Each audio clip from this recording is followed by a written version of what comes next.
Hey, welcome back to Squarebody Stuff. Do you have a 4-speed in your old Squarebody? You know, the old granny low 4-speed, the Muncie SM465. I bet you probably have a sloppy shifter. Will this thing sloppier than your mama's? Alright, I'm going to go over with you how to fix the situation if your shifter is extra sloppy. There's not really a whole lot to it. If you have a welder, if you have access to a welder, which most of us do nowadays. I mean, surely you could take it down to a local machine shop or somewhere and have them put a couple little tack welds on it. But I'm going to show you how to fix most of the sloppiness in the shifter on these old trucks. So stay tuned.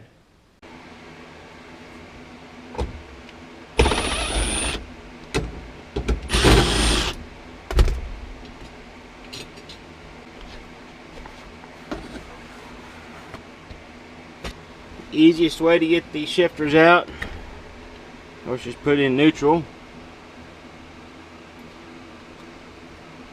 You got to push down on this cup and turn it. As you can see, it's got a lock on the side, on both sides, and there's some roll pins on both sides of this. This will just depress because there's a spring underneath there. Press that down and it unlocks and locks. There's your shifter. Not much to it.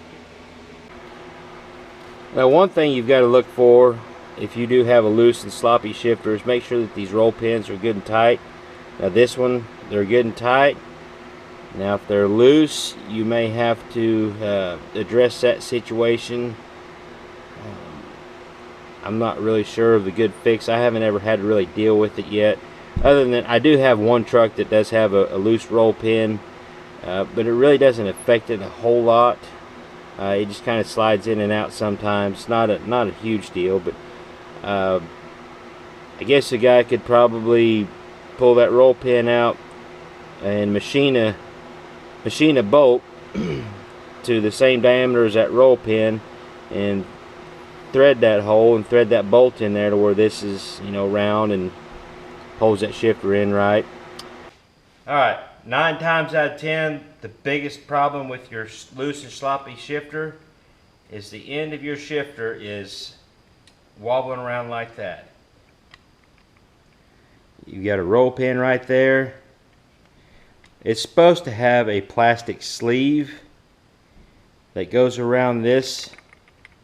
So if you knock that roll pin out, this piece will come out, but it's supposed to have a plastic or nylon or plastic, whatever it is, sleeve around that, and that just kind of helps reduce the vibration that you feel inside your shifter. Well, when that nylon sleeve breaks and comes out, then you just end up with a really loose and sloppy shifter.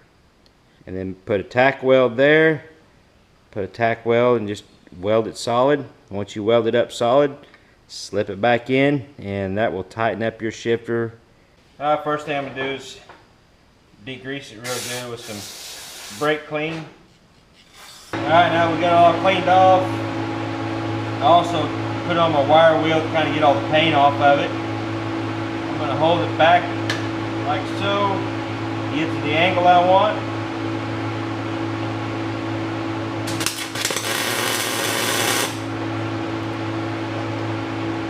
Tack it there.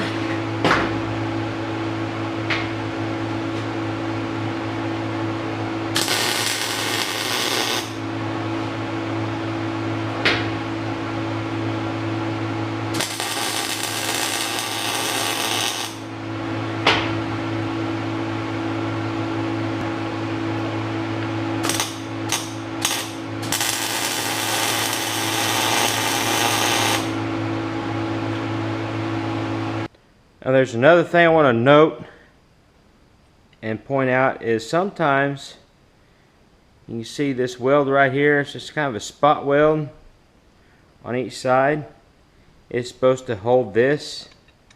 So I want to make sure this is held straight and tight. That's accounting for a lot of the slop in my shifter. Always check that too. That right there is about all it takes. Not the prettiest weld, but it'll work.